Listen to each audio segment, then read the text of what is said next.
السلام علیکم ورحمۃ اللہ وبرکاتہ۔ نحمدہ ونصلی علی رسولہ الکریم، اما بعد۔ امید کرتا ہوں کہ آپ تمام ساتھی خیر و عافیت سے ہوں گے، اور سبق شروع کرنے سے پہلے آپ لوگوں سے گزارش ہے کہ ہمارے اطراف میں آج بھی کنسٹرکشن کا کام جاری، آوازوں کو اوائڈ کیجیے، نظر انداز کیجیے، سبق پر توجہ دیجیے۔ سبق نمبر 7، کلاس نمبر 8۔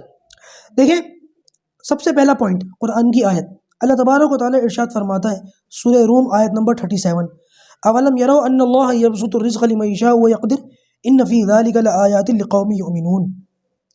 کیا انہوں نے نہیں دیکھا کہ اللہ جس کے لیے چاہتا ہے رزق کو کشادہ کر دیتا ہے، اور جس کے لیے چاہتا ہے رزق کو تنگ کر دیتا ہے؟ تو اللہ تعالیٰ فرماتا ہے ان فی ذلک لآیات لقوم یؤمنون، بے شک اس میں ان لوگوں کے لیے نشانیاں ہیں جو ایمان رکھتے ہیں، یعنی ایمان والے، ان کے لیے نشانیاں ہیں کہ اللہ تبارک و تعالیٰ جس کو چاہے روزی زیادہ دے دیتے ہیں، جس کو چاہے روزی کم دیتے ہیں، جس کے پاس روزی زیادہ ہے اس میں اس کا کمال نہیں ہے، اور جس کے پاس روزی تنگ ہے وہ نہیں اس کی اسکلز کی کمی کی وجہ سے، اللہ تعالیٰ کا فیصلہ ہے، اس میں اللہ تعالیٰ کی کوئی اس کے لیے مصلحت اور بہتری ہے، یہی ہمارا ایمان ہے۔ اچھا بھائی، پوائنٹ نمبر 2، حدیث رسول، علم دین حاصل کرنا یہ ایک اہم فریضہ ہے۔ حضرت انس رضی اللہ تعالیٰ عنہ فرماتے ہیں کہ نبی کریم صلی اللہ علیہ وسلم نے ارشاد فرمایا، علم دین کا سیکھنا مسلمانوں کے اوپر فرض ہے، علم دین کا سیکھنا مسلمانوں کے اوپر فرض ہے۔ یہ حدیث کا پہلا حصہ ہے، اور حدیث کا دوسرا حصہ دیکھیں، اور بہت زبردست اور بڑا ڈرانے والا ہے کہ علم کو نااہلوں کے سپرد کرنے والا، جس نے کسی نااہل کو علم دے دیا، ایسے شخص کو علم دے دیا جو اس کا اہل نہیں تھا، تو وہ کیسا ہے؟ وہ ایسا ہے جیسے خنزیروں کو ہیرے جواہرات اور سونے کے ہار پہنانے والا۔ اللہ حفاظت فرمائے، خنزیروں کو جواہرات، سونے، ان چیزوں کے ہار پہنائے۔ اب اندازہ لگائیں کہ کتنی جو ہے نااہل کو علم دینے سے کتنی خطرناک دنیا کے اندر معاملات پیش آتے ہیں۔ سنن ابن ماجہ پیج نمبر 20، ٹھیک ہے۔ اچھا بھائی، پوائنٹ نمبر 3 دیکھ لیں آپ۔ تیسرا پوائنٹ، لوگ اکثر سوال پوچھتے بھی ہیں کہ خیالات دل میں آتے ہیں، وسوسے دل میں آتے ہیں، ان خیالات اور ان وسوسوں کا کیا حل ہے، کیا علاج ہے؟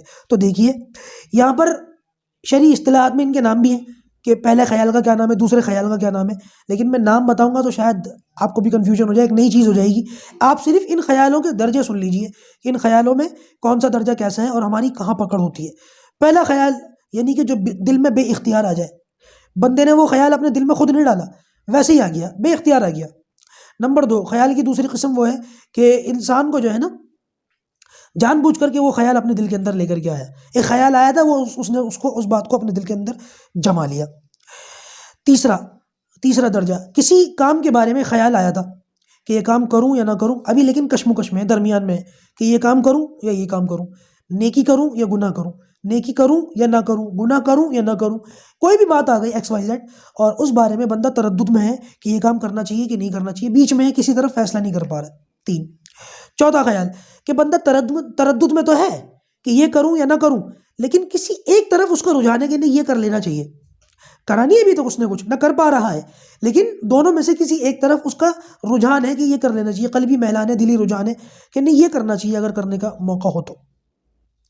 اور نمبر 5، کسی ایک جانب ترجیح دے کر اپنے خیال کو اتنا مضبوط کر لینا کہ اگر بظاہر کوئی رکاوٹ موجود نہ ہو تو بندہ اس کام کو کر گزرے۔ چوتھے میں تو یہ تھا کہ بھئی یہ کروں یا نہ کروں، لیکن ایک طرف رجحان تھا، اور 5ویں میں معاملہ اتنا زیادہ آگے بڑھ چکا ہے، خیال اتنے پختہ ہو چکے ہیں کہ اگر بظاہر کوئی رکاوٹ نہ ہو تو بندہ اس کام کو کر گزرے۔ تو یہ 5 جو ہے کسی بات کے لیے خیال دل کے اندر آتے ہیں۔ تو پہلے 3 درجوں میں تو کسی قسم کی کوئی پکڑ نہیں ہے، پہلے جو درجے ہیں ان میں کوئی پکڑ نہیں ہے، کسی قسم کا کوئی معاملہ اللہ تعالیٰ کی طرف سے نہیں ہے۔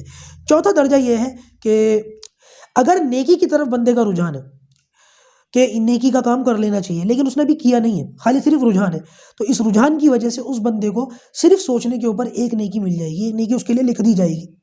اور اگر گناہ کی طرف اس کا رجحان ہے تو اس صورت کے اندر گناہ نہیں لکھا جائے گا۔ اس چوتھے معاملے میں اللہ تعالیٰ کا فضل دیکھیے۔ اور ایک 5ویں معاملے میں کہ بندہ جو ہے کر گزرے تو باقاعدہ جب کر لے گا، اگر اس نے نیکی کا کام کیا ہے تو کرنے کے اوپر اس کو 10 نیکیوں کا اجر لکھا جائے گا۔ دیکھیے، صرف سوچنے پر ایک نیکی لکھی جائے گی، اور صرف سوچنے پر گناہ نہیں لکھا جائے گا۔ اور اگر کر گزرا تو کرنے کے اوپر 10 نیکیاں لکھی جائیں گی، اور خدا نخواستہ گناہ کا کام تھا تو گناہ صرف ایک ہی لکھا جائے گا۔ کتنا اللہ تعالیٰ کا فضل ہے، سوچنے پر گناہ نہیں لکھا جاتا، سوچنے پر نیکی لکھی جاتی ہے، کرنے پر نیکی 10 گنا لکھی جاتی ہے، اور گناہ صرف 1 گناہ لکھا جاتا ہے۔ یہ اللہ تعالیٰ کا بڑا کرم اور فضل ہے، اس لیے گناہوں سے بچتے ہوئے زندگی گزارنے کی کوشش کرنی چاہیے۔ اچھا بھائی، پوائنٹ نمبر 4، وضو کے متعلق بات چل رہی ہے۔ آج ہم سیکھیں گے وضو کو مکروہ کرنے والی چیزوں کے بارے میں اور وضو کو توڑنے والی چیزوں کے بارے میں، مکروہات وضو اور نواقض وضو، یہ لکھ لیجئے۔ 5 چیزیں ایسی ہیں جو وضو کو مکروہ کر دیتی ہیں کہ اگر وضو کرتے وقت ان میں سے کوئی ایک بھی کام کر دیا یا 5 کام کر دیے تو وضو جو ہے مکروہ ہو جائے گا۔ نمبر 1، وضو کے درمیان دنیاوی باتیں کرنا، اس لیے وضو کے درمیان جو ہے نا بات نہیں کرنی چاہیے، ایون کہ اگر کوشش کریں کوئی سلام کا جواب دینے کی ضرورت نہ پڑے تو سلام کا جواب بھی نہ دے جب تک سخت ضرورت نہ ہو، ٹھیک ہے نا۔ نمبر 2، چہرہ دھوتے ہوئے زور سے چہرے پر پانی مارنا۔ بعض مرتبہ لوگ اتنی زور سے چہرے پر پانی مارتے ہیں کہ اگر کوئی برابر میں بیٹھا ہوا ہو، اس چہرہ دھونے والے کا وضو ہو نہ ہو، برابر والے پر اتنا پانی جائے گا کہ اس کا غسل ہو جائے گا تو اتنا جو ہے زور سے پانی نہیں مارنا چاہیے۔ نمبر 3، چہرہ دھوتے وقت اپنی آنکھوں کو خوب بھیج کر کے بند کر لینا، خوب دبا کر کے اپنی آنکھوں کو بند کر لینا، یہ بھی مکروہ ہے۔ اور نمبر 4، پانی کے استعمال میں کنجوسی کرنا، حد سے زیادہ کم پانی استعمال کرنا۔ اور نمبر 5، پانی کے استعمال میں فضول خرچی کرنا، حد سے زیادہ پانی استعمال کرنا، یہ دونوں بھی مکروہ ہے۔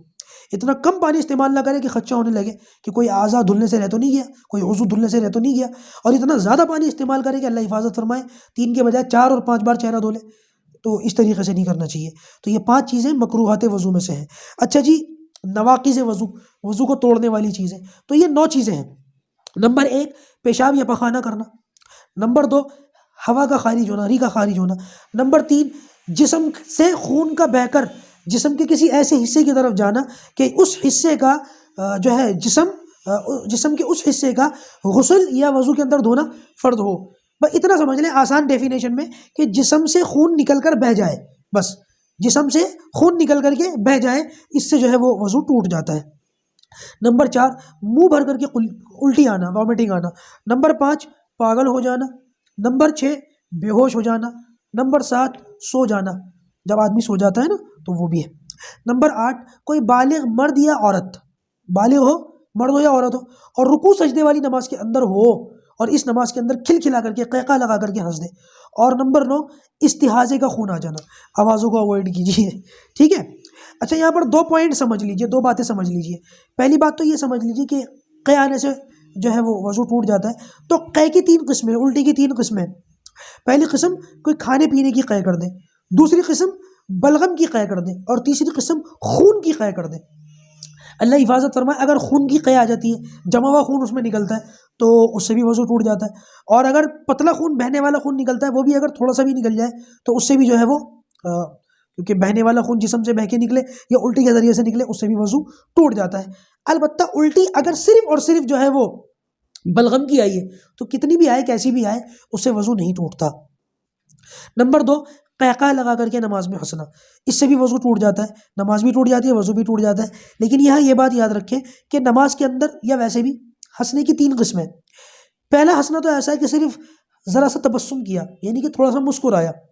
تبسم نام کی کوئی بہن خوش ہو گئی ہو تو میں کہہ نہیں سکتا، تو تھوڑا سا جو ہے مسکرایا، اس کو تبسم کرنا کہتے ہیں۔ نماز کے اندر اگر تھوڑا سا مسکراتا ہے جس میں کوئی آواز نہیں ہوتی، اس سے نہ نماز ٹوٹتی ہے نہ وضو ٹوٹتا ہے۔ اور تھوڑا سا اوپر کے لیول کا ہنسنا کہ ذرا زور سے ہنسا، لیکن اتنی آواز سے ہنسا کہ خود کو تو آواز سنائی دی، برابر میں آس پاس میں جو لوگ نمازی تھے ان کو آواز سنائی نہیں دی، اس سے نماز ٹوٹ جائے گی، وضو نہیں ٹوٹے گا۔ اور ذرا اور زیادہ لیول کا، ہائی لیول کا ہنس پڑا کہ بہت زیادہ زور سے ہنسا کہ ہنسنے کی آواز اپنے علاوہ آس پاس کے لوگوں کو بھی سنائی دی، تو اس سے نماز بھی ٹوٹے گی، وضو بھی ٹوٹے گا، ٹھیک ہے۔ اس جو ہے پوری وضاحت کو اچھے سے یاد رکھیے گا، یہ بہت کام آئے گی انشاءاللہ زندگی میں۔ اچھا بھائی، پوائنٹ نمبر 5۔ اب پوائنٹ نمبر 5 کے اندر آپ یہ دیکھ لیں کہ ایک دعا ہم سیکھتے ہیں، آج کی ہم دعا سیکھیں گے علم نافع حاصل کرنے کے لیے، دعا نفع والا علم اس کو حاصل کرنے کے لیے ایک دعا ہے۔ نبی کریم صلی اللہ علیہ وسلم نے ارشاد فرمایا، اللہم انفعنی بما علمتنی وعلمنی ما ینفعنی وزدنی علما الحمدللہ علی کل حال، ٹھیک ہے۔ اس دعا کا ترجمہ ہے، اے اللہ جو علم تو نے مجھے سکھایا ہے اس سے مجھے فائدہ پہنچا اور مجھے نفع دینے والا علم عطا فرما اور میرے علم میں اضافہ فرما، ہر حال میں تعریف اللہ تعالیٰ ہی کے لیے ہے۔ سنن ترمذی جلد نمبر 2 صفحہ نمبر 517۔ تو یہ ہمارے 5 پوائنٹس ہو گئے آج، الحمدللہ، الا ماشاءاللہ۔ اللہ تعالیٰ ہمیں عمل کی توفیق دے اور اس کو زیادہ سے زیادہ لوگوں تک پہنچائیے گا، پروردگار ہمارے لیے آسان فرمائے۔ السلام علیکم ورحمۃ اللہ وبرکاتہ۔